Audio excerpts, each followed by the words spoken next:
Night thins to ink.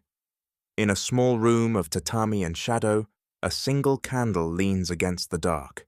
The flame wavers, throwing a river of light across a length of steel laid on white silk. A warrior kneels. His armor is unfastened, his breath steady, his hands clean. Outside, a temple bell counts the hour. Inside, the blade waits like a question. He studies the edge in inches, the way a monk studies a breath, slowly, without judgment, until the metal begins to answer. In its surface, the candle becomes two flames. His face becomes two faces. Every reflection is a reminder. There is the act, and there is the mind that carries it. The blade is a mirror with memory. Steel remembers heat and hammer, stone and water, oil and cloth, decisions and their consequences. The samurai touches the spine with a folded pad, lifts the cloth to the light, and pauses. The ritual is simple: salt, silk, rhythm, but its meaning is difficult. What he works on, finally, is not the steel. It is the silence within himself. In the old language of shrines, stain is kegare, defilement. In Zen, stain is thought clinging to itself. A sword, they say, cannot be sharper than its owner is honest. The candle gutters, steadies. The cloth moves. The night listens.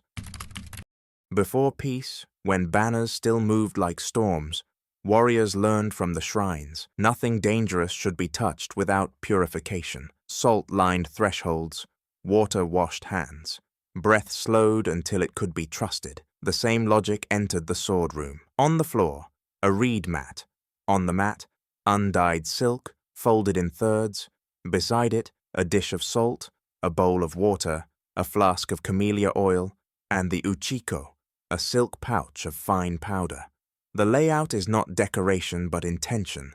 Each item speaks: cleanse, clarify, protect, reflect. It begins with the hands. Water over the fingers, salt at the tips, a silent bow to the work. The scabbard is wiped first, always the sheath before the steel, because a clean house must receive a clean guest. Then the blade is drawn. A sword slides free like moonlight. He sets it on the silk, edge turned away. Humility in steel form. He dusts the uchiko along the flat. The powder lifts old oil and breath from the surface. The cloth follows in one direction, spine to edge. There is discipline even in the path a hand may take. He folds the cloth to a fresh face and repeats, one slow pass, then another, until the brightness steadies to a single tone. He listens not for shine but for quiet, the sound a polished edge makes when it ceases to resist. Salt is not for metal alone. He touches a grain to the habaki, the collar that meets the scabbard's mouth, blessing the place where blade and home are joined. The gesture belongs to shrines. A gate becomes pure when salt remembers it. Here, the sword's doorway learns the same. Oil comes last, a drop of camellia on folded paper, then a veil along the steel until it darkens slightly, neither wet nor dry, only protected. The oil is patience. It keeps air from gnawing at the metal while the mind returns to stillness. The candle's reflection softens like moonlight under cloud. What began as maintenance becomes meditation.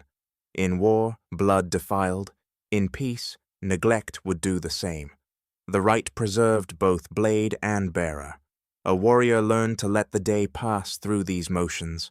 Salt to remember purity, silk to remember gentleness, oil to remember time.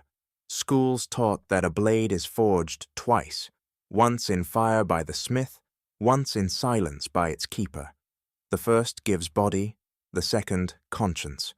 The swordsman who cleaned well often struck less. Knowing the cost of stain, he found fewer reasons to invite it. Sometimes, after the cloth and salt, a warrior laid the blade across his knees and whispered a single verse. What is bright must remain narrow. The edge is widthless, the moral line more so. Even in early Tokugawa years, when fighting waned, the rite endured. Polishing became a vow. I will meet life without rust, I will approach power without stain. Steel is mortal without care.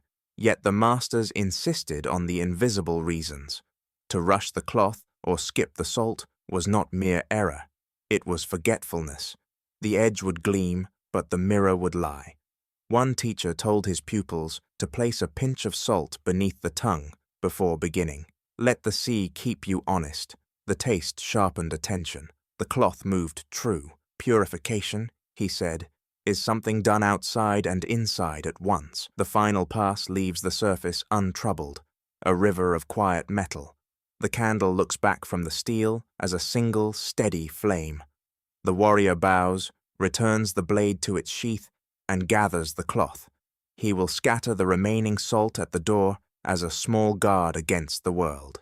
Outside, dawn colors the edge of the sky. The bell will soon speak again. The day will ask what it always asks. He is ready, not because the sword is clean, but because in cleaning it he remembers what cleanness means. Steel has its monks.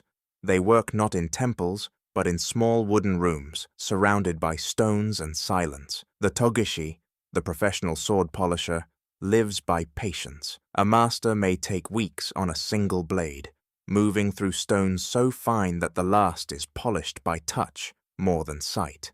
To watch him is to see meditation with hands, each stroke deliberate, each rhythm soft as breath. The stones hum under water, the steel whispers back. The togishi seeks hada, the grain of the metal, the pattern showing the heart of the forging. To reveal it is to reveal truth.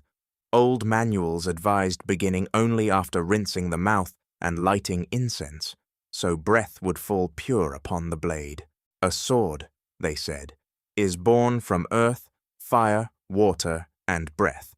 The polisher is its final wind. Every master kept a saying above his bench, "Leave no reflection sharper than your conscience." To hurry is to blind the blade. When the work ends, the sword lies silent, mirror bright, edge invisible. In that surface one sees everything, the hand that forged, the hand that polished, and the unseen hand that must carry it. The togishi bows, breathes once, and closes his shutters. The blade is alone with its memory. The samurai unwraps it, holds it to his eye, and sees his reflection where the craftsman erased his own. That is correct order. The maker disappears, so the bearer does not. Every gleam is prayer made visible, asking only that clarity remain possible.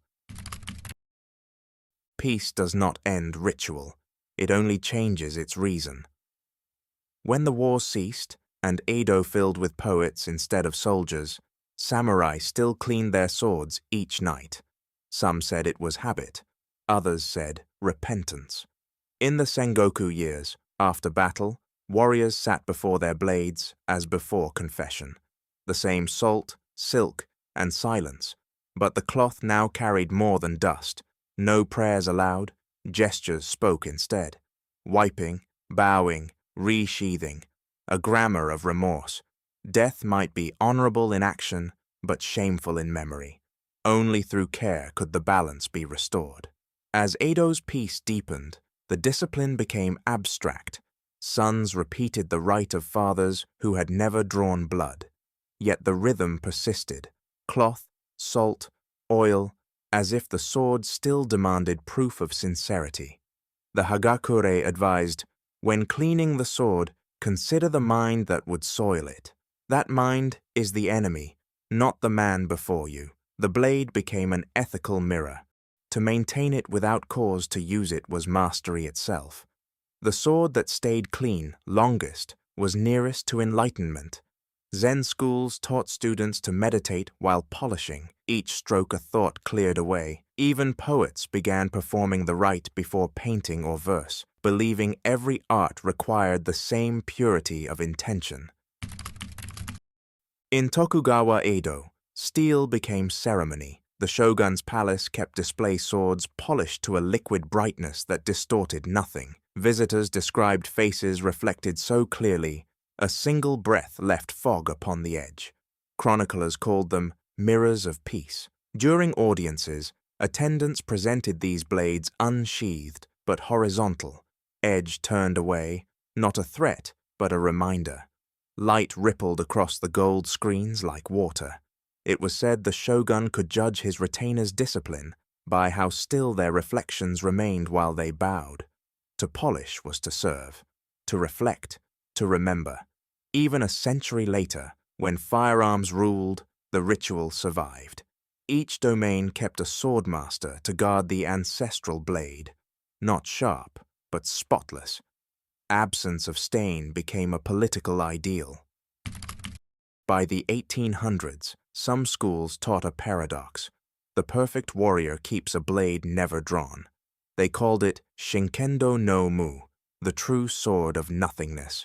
In these dojos, cleaning replaced cutting. Students polished dulled blades, learning patience instead of aggression. They bowed to reflections, not opponents. The master asked, "Is the steel brighter than your heart?" Then polish again. When the samurai era ended, the swords were surrendered. Yet families kept the cloths, folded on household altars beside incense. Children asked why cloth, not weapon, was saved. The cloth, elders said, remembers our restraint. A sword is more than violence. It is a record of attention. Steel holds light as a mind holds memory. Not to worship it, but to recognize its edge. Purity is not the absence of blood, but awareness of its cost. Samurai cleaned their blades, not to erase the past, but to understand it. Every stroke said, "Be clear, even when you cannot be clean." Today, those swords rest behind glass. Visitors lean close, seeing themselves in centuries-old steel. They think they are looking at history. The old masters would say the opposite, that the steel is looking back, searching for patience in eyes that move too quickly. The candle, the salt, the cloth, none were about the blade. They were about becoming worthy of reflection. In the end, the mirror remains, waiting, silent, until another hand bends over it, seeking not brightness but balance, and in that stillness, the faint line of a flame wavers, then steadies again.